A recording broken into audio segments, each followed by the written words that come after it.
As long as I can remember, I've always wanted to visit Rapture, an underwater utopia that's free of limitations, full of friendly citizens, and is basically an open ocean aquarium. What's not to love about this city? Of course, the pharmaceutical industry is booming down there, and plasmids are all the rage. BioShock gives the player a wide variety of plasmids to choose from, but it also literally has shock in the name, and the first plasmid you pick up is Electro Bolt, so I wanted to attempt a playthrough of BioShock using only the Electro Bolt plasmid. The rules for this playthrough are very straightforward. I am only allowed to use Electro Bolt, no other plasmids are allowed. No using any weapons, and no camera for research bonuses. No hacking, no tonics, I am allowed to heal, and the only things I can buy at the Gatherer's Garden are Electro Bolt 2 and 3, and upgrades for my health and Eve. The only exception to the previous rules is where the game forces me to pick something up and use it to progress, but I will try my best to avoid doing so at every opportunity. And as always, no glitches or skips. Let's get right into this playthrough. My journey began with a crash. I mean, literally, the game crashed. Thanks 2K Games, everyone needs a PC launcher apparently. Then I started the game and made a crash landing somewhere in the Atlantic, and the sea is so peaceful at night. This is an all-time opening sequence going into the bathysphere and seeing the beautiful view of Bikini Bottom. I mean Rapture. Not an ominous name at all. I hopped out of the bathysphere and my new best friend Atlas kept me safe from the first splicer. I'm Atlas, and I aim to keep you alive. Of course, I was forced to pick up the wrench right away to smash these debris, but that's unavoidable. The first splicer threw a burning couch at me and was very aggressive. The game wanted me to use the wrench, but when I stood near the couch, the splicer would walk into it and burn to death, so I could kill him without using any weapons at all. Then I headed upstairs, picked up the first hypo needle I could find, and jammed it straight into my veins. Nice. Now I had Electro Bolt and nothing was going to stand in my way. This locked door? No problem, just zap it. Splicer? Oh, right away, this is actually a major problem. Atlas told me to do a 1-2 combo, and I wanted to just do a 1-1 combo and electrocute this guy to death, but it's simply impossible. I can't leave this room, and there are no puddles to zap him in, and no environmental objects or enemies that could damage him, so I can only stun him repeatedly. And since Electro Bolt on its own doesn't do any damage, this basically does nothing. Sadly, I do have to use the wrench here like a barbarian. Challenge failed. But can we get through the rest of the game, starting now, only using Electro Bolt? Moving forward, I got introduced to a Big Daddy who demonstrated what would happen anytime I didn't use Electro Bolt from then on. There was a padlock after this, and I discovered you can break those with Electro Bolt, so that's at least one less thing I need the wrench for. I made it to my first big puddle and got to have some fun electrocuting splicers. Splish splash, I was taking a bath. Then I made my way to medical. Now, I didn't end up killing enemies with anything other than Electro Bolt here, but this section was probably the worst for this challenge. Right away, my only path forward was through this door that was blocked by a security bot until I hacked it. I could disable it immediately after hacking it so it doesn't damage enemies, but still annoying that I need to hack it at all. The exit for this level was so close, but I had a very tedious path to clear because first I needed to get a bathysphere, but I need the override key for that, and I need to kill Steinman to get that key, but Steinman is in a sealed off room that requires telekinesis to clear, but to get telekinesis we need to pick up Incinerate to clear some ice, and it's a mess. So I did have to pick up Incinerate and telekinesis here, but only to clear my path, not to kill any enemies. When I did kill Steinman, I was able to do it with Electro Bolt only, so aside from clearing mandatory paths, we were still able to stick to the rules of the challenge here. Fontaine Fisheries was up next, and I had to deal with Peach Wilkins to get through. Naturally, he demanded I take pictures for him. I need photos! Photos of Spider-Man! I did have to grab his camera, and normally taking pictures of enemies grants you some kind of damage bonus against them, but can also give you tonics. So I'm not using the camera for this playthrough except to take pictures of these spider splicers, which is necessary to progress the plot. I ran through and snapped some photos, which I brought back to Peach. He demanded I put my weapons in the pneumo, but I'm not sure what he meant by this because A, he gave me a grenade launcher, and B, I don't have any weapons, so this didn't do anything. Of course, Peach is a snake, so I had to murder him. This section had a few ways to damage Peach, but man was it tedious. There's a turret, a camera that can spawn security bots, and even some splicers, but all of those hurt me more than they did Peach. There's a puddle in this room, but Peach is basically immune to damage from that, so I began to get very discouraged. Until I realized there was an oil spill in this one freezer, and Peach would throw grenades at me, which could light it on fire. If I positioned myself just right, Peach would throw a grenade and light it up, then run over and stand directly in it so he took damage. This was tedious, but with enough heat, my peach crisp was ready. I got passage to the next area, which of course was frozen shut. I tried to avoid using Incinerate by pushing a barrel onto the ice and blowing it up, but sadly this didn't work, so I did have to use Incinerate here, but at least no damage to enemies. I made my way to Smuggler's hideout, which was a short segment. Hey, did anyone see that bath bomb that was lying around? Well, really not much to say for this section, it's just Atlas pretending to cry over a scenario he made up in his head. Get out! Get out and get to Arcadia! Oscar-winning performance. I headed to Arcadia next, and in the scariest part of the game, I had to touch grass and look at trees. Chilling. I got some rose samples real quick and took them to Julie Langford, who pretty quickly died. Yes, the vents in her office that can easily be filled with a poisonous gas. Let's go right in there. I needed more supplies from the farmer's market, so I went there next. I got stung a few times by some bees, looted chlorophyll from bodies, and had to find a bunch of distilled water. Remember what we're looking for here. I also remembered my discovery that Electro Bolt blows up barrels, and had some fun blowing up these splicers in this area. The ragdoll on them was insane. Going back to Arcadia, I had to wait for the Lazarus Vector, and to do this, I needed to kill a bunch of splicers. I didn't have much to work with here, and kinda lured them to this Big Daddy and to this puddle of water. Ha, they never learn. I very slowly killed them all in this way, which took time, but it worked, and I got the Lazarus Vector and was on my way. Fort Frolic was next, and to gain entry, I had to kill 6 spider splicers. Luckily, there were 5 wires set up, and for the 6th one, I blew up another oil barrel, so that was easy. I tried to get the jackpot on these slot machines by the entrance, but all I could get was apples. What? I attended Fitzpatrick's concert and got a meet and greet photo before seeing the most reasonable prices for theater food in this vending machine. There were a couple other splicers I needed to take pictures of, and it seemed like this one in the record store I might need a wrench for to open the air vent, which you need to escape, but I just died and respawned in the Vita chamber, which worked out fine. I mostly tried to use Big Daddies to lure these guys into hitting them, and then they would get bodied by the Big Daddies. Unfortunately, the last splicer I had to kill was being kinda glitchy, and he randomly regained health in the middle, and then finally stopped running and wouldn't throw grenades. So my strategy of using Big Daddies was kind of voided, because he wouldn't attack them. Luckily, this Houdini splicer was there to bail me out, and if I strafed back and forth, she would eventually hit this guy enough to kill him.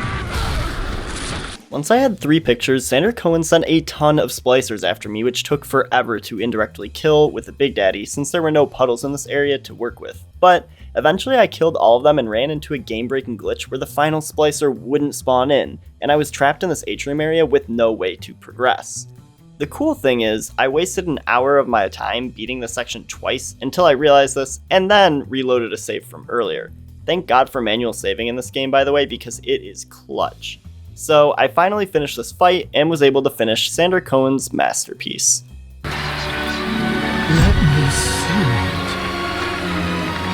Also, after many tries, I finally hit the jackpot before leaving, which meant I had finally saved up enough money to treat myself. I love luxury. Hephaestus was a fight. I needed to build an EMP, and that required a few ingredients. Ionic gel took 3 seconds to get, but next I needed 4 R34s, which were found on Big Daddies. There were already 2 dead ones, but I had to kill 2 more. Luckily, these turrets by the nitroglycerin office were clutch and ended up doing most of the work. These oil barrels were also pretty clutch and ended up taking out this Big Daddy pretty quickly. Getting into the office with the nitroglycerin was surprisingly painful, and I ended up kamikazing a bunch of times until I was able to reach the nitroglycerin.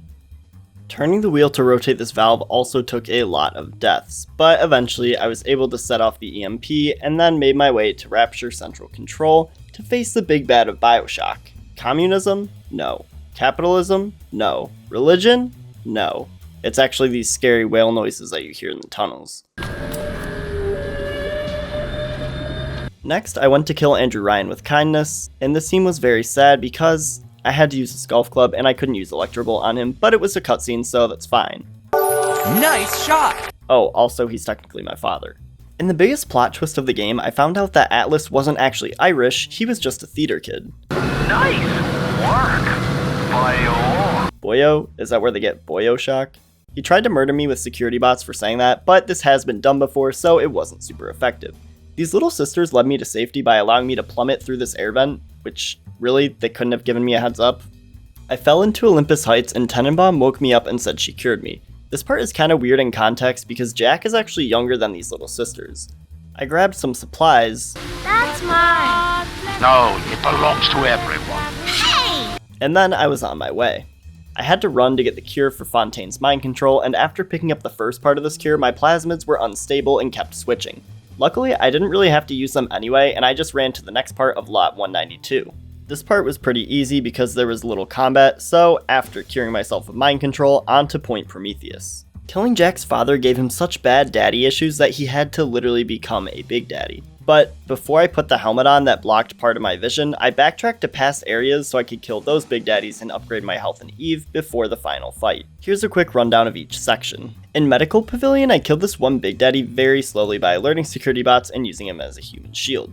For the rest of the areas, I just got the big daddies to attack each other on accident while both tried to attack me. This worked surprisingly well, and they did most of the work for me. No crying, you're his second, go on and get in there.